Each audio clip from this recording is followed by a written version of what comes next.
Hello everyone, welcome to our channel Ivy Legal. In continuation to our Indian Evidence Act lecture series, in our today's video, we are going to talk about patent ambiguity and latent ambiguities.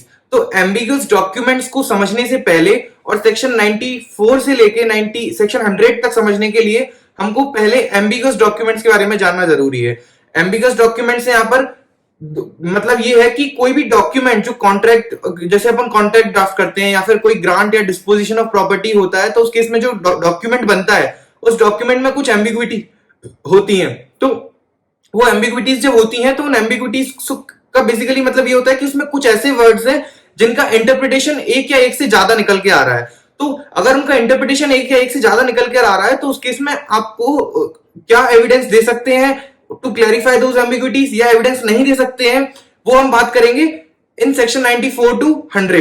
तो वो बात करने से पहले अपन को ये जानना जरूरी है कि क्या एम्बिग्विटीज लेटेंट एम्बिग्विटी मानी जाती है और कौन सी एम्बिग्विटीज पेटेंट एम्बिग्विटीज मानी जाती हैं. तो पेटेंट एम्बिग्विटी को समझने से पहले अपन को ये समझना जरूरी है कि एम्बिगस डॉक्यूमेंट क्या होता है. वो जो ऐसे वर्ड्स को कंटेन कर रहा है जिसका इंटरप्रिटेशन एक या एक से ज्यादा हो सकता है, तो वो that shows that there is some sort of ambiguity in the document. अब हम बात करते हैं डिफरेंस की, difference between patent ambiguity and latent ambiguity. तो पेटेंट एम्बिग्विटी से समझ में ये आता है कि these ambiguities are apparent on the face of record.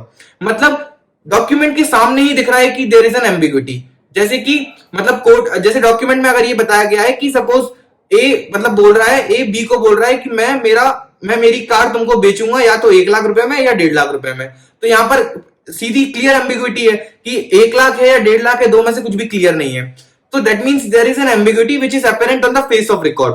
वहीं लेटेंट एम्बिग्विटी में क्या है कि this ambiguity does not appear on the face of record but it arises after consideration of certain extrinsic facts और एविडेंसेस. कुछ extra facts को consider करके आपको ये समझ आता है कि हाँ there is an ambiguity hidden. जैसे कि सपोज एक एग्जांपल मान लेते हैं कि ए बोलता है बी को कि मैं तुमको नहीं, ए बोलता है कि मैं अपनी प्रॉपर्टी ट्रांसफर कर रहा हूं टू माय ग्रैंडसन ए. अब सपोज उसके 2 ग्रैंडसन है, बाद में पता चलता है कि उसके 2 ग्रैंडसन है, ठीक है, और दोनों के नाम ए है.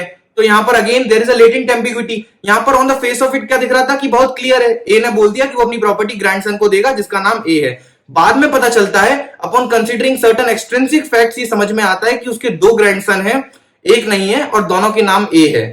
दोनों के नाम अगर ए है तो फिर उस केस में किसको प्रॉपर्टी जाएगी, कंफ्यूजन है, देयर इज एन एम्बिग्विटी. तो ये होती लेटेंट एम्बिग्विटी.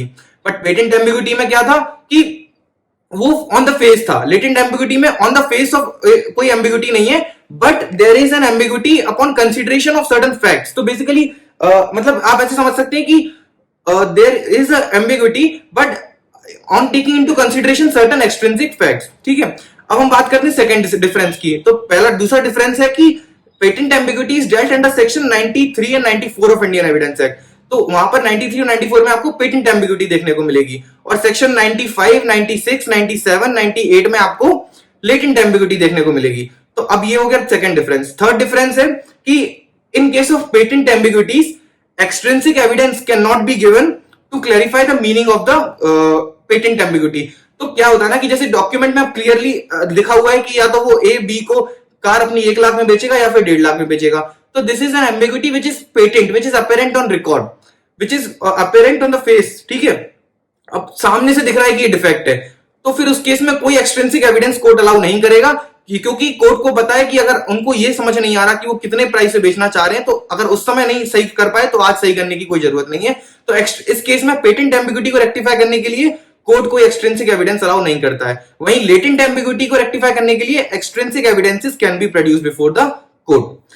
ये होता थर्ड डिफरेंस. फोर्थ डिफरेंस है कि इंडियन कॉन्ट्रैक्ट एक्ट के सेक्शन 29 के according the documents which contain patent ambiguities are considered as void, clearly void है, क्योंकि उसमें कुछ ऐसी एम्बिग्विटी है जो on the face of it अगर एम्बिग्विटी है, डिफेक्ट है, तो उस केस में section 29 of Indian contract act के अकॉर्डिंग वो क्लियरली वॉइड है. वहीं अगर कोई डॉक्यूमेंट में लेटेंट एम्बिग्विटी है, कोई कॉन्ट्रैक्ट में लेटेंट एम्बिग्विटी है, तो as per Indian contract act it is a valid contract if the uncertainty can be removed. अगर उसमें जो भी वो एम्बिग्विटी है वो अगर रिमूव हो जाती है तो वो कॉन्ट्रैक्ट वैलिड माना जाएगा under Indian contract act. This was all about the differences between patent ambiguity and latent ambiguity. अगर आपको वीडियो पसंद आई then hit the bell icon for regular updates and subscribe our channel. Also do like our videos if you really like it. और अगर आपको कोई भी doubt है तो आप कमेंट सेक्शन में मेंशन कर सकते हैं। Till the time, bye bye, thank you.